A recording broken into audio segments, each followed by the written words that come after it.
Pre-lockdown, you could expect your child to be registered for a mock test by yourself and go along to one of the centres and see maybe 30, 40, and very busy mock test centres might have 50 or so children.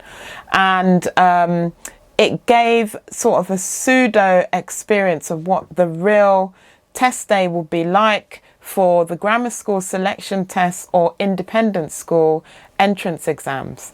And when I say pseudo, I have to use that word because the number of children attending mock tests at any given time are generally not as many as those who are sitting the exams. So on the day of independent school, private school exams, you can expect a few hundred children, or at least a few hundred are registered, and they're phased during the day. Many schools will have them all come in one sitting and have them in different classrooms. For grammar schools, we're talking in the thousands. So before we carry on with this amazing video, please remember to like this video, subscribe to the channel and turn on the notifications so that you will get notified every time a new Geek School video goes up. Enjoy! The Kent test, for example, is significantly oversubscribed. I can't remember the last year that I didn't hear that they had almost 7,000 registered children for the exam. So you can imagine the sheer volume, the queues of children, even though the children are dispersed around different schools for the exams, you can expect a lot of children. This can, of course, be very daunting for children if it's their first experience of taking an exam in an unfamiliar setting, being around teachers or adults that they've never met before, and also being around children that they've never met before. For many children, the 11 plus is the first major serious sort of exam that they will ever do or have ever done. And it can be a daunting prospect, you know, months, years often of preparation. It's quite a momentous moment, some alliteration there. And so it can be quite daunting. I've had first-hand experience of this. I sat the 11 plus myself, as I say to my students, 100 years ago. The first one that I sat, I ended up fainting. But we won't go into that story. So I can see why a mock test is appealing for many parents. Now, the question of whether you should send your child to do a mock test is one that I get asked a lot. Most of the parents who send their children to Geek School will ask whether the children should be going along to, you know, one of these independent mock test centres. Some of the grammar schools are actually doing mock tests, and many parents don't realise it's often the PTA that's running it as an income generation activity and so on.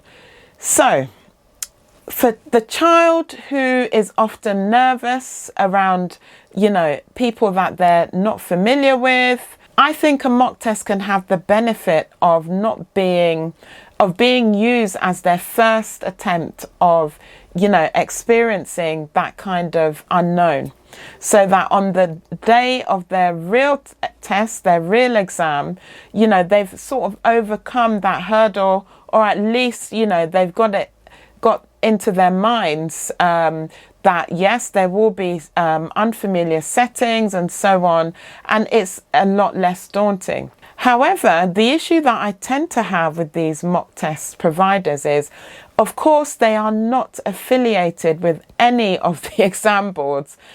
They're not affiliated with GL, definitely not affiliated with SEM, who's not affiliated with anyone, not even the book publishers, not affiliated with CSSE, not affiliated with any set test.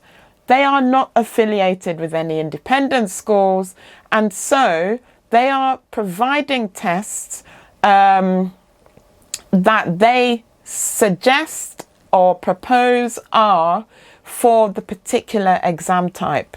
You know, so often you'll go onto a mock test provider's website, and I've done it myself. I've seen what's out there.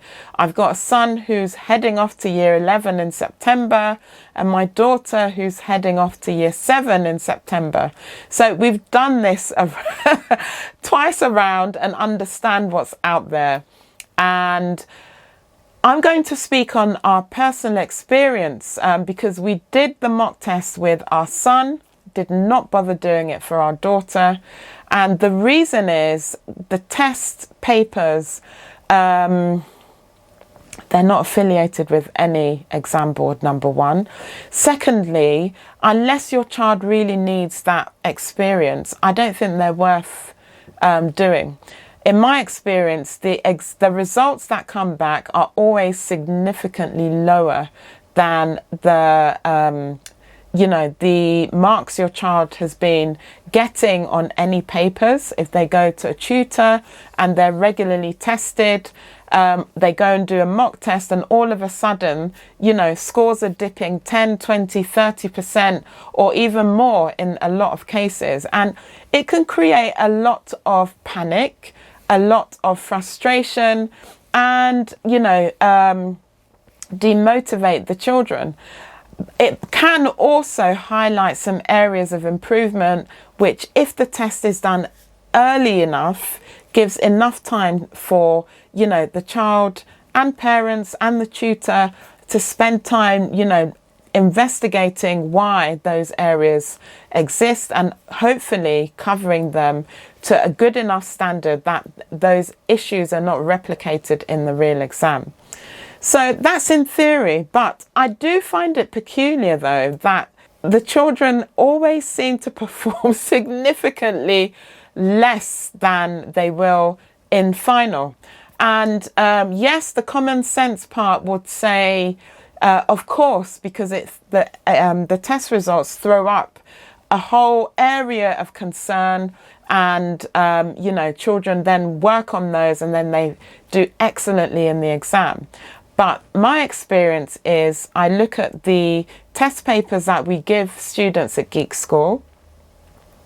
I look at their final exam results, as in when they've sat the Kent, the Bexley or any other grammar school, and the results that come back. And then there is some consistency between the two, but then the mock test result is a bit of an elephant in the room.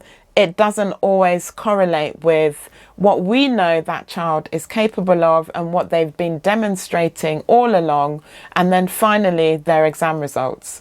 So it's just food for thought. So what I would say is really do as much research as you can on the mock test provider. Know that they aren't affiliated with any of the exams. Know that they are picking a paper that they think would sufficiently test your child's ability to do the GL, the SEM, and so on.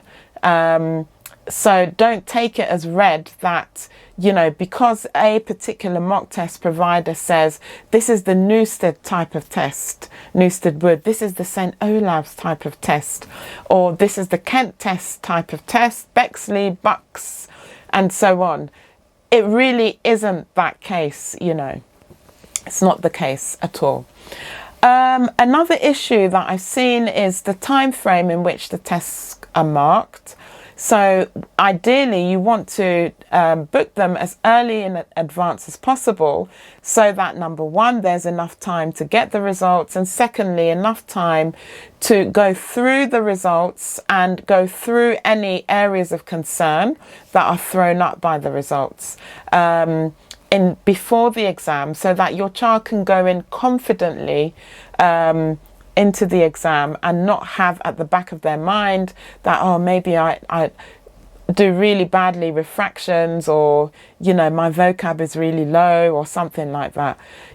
It's just the results of how your child performed on the day of the mock test.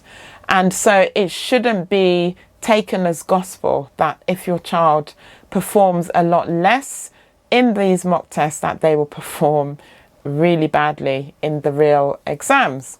Additionally, another issue that I have, well, not so much an issue that I have, but something that I've seen a lot is the ranking. So, you know, we've had students who've been in the top 180 of Bexley, top 180 of Kent, and so on. And then when they've done a mock test, they're ranked, you know, like in the 70th position or 50th position. Meanwhile, the papers we've been doing at Geek School, they've been acing them, and we do use a variety of papers, you know, just like the mock test providers. Sometimes you can see questions that are very similar or practically the same as what we use, give or take a few figures here and there, changes of alphabet with verbal reasoning, and so on. Again, I would err on the side of caution. This is just a small pool of children, and we don't know how the standardization or the ranking is put together with these mock test providers.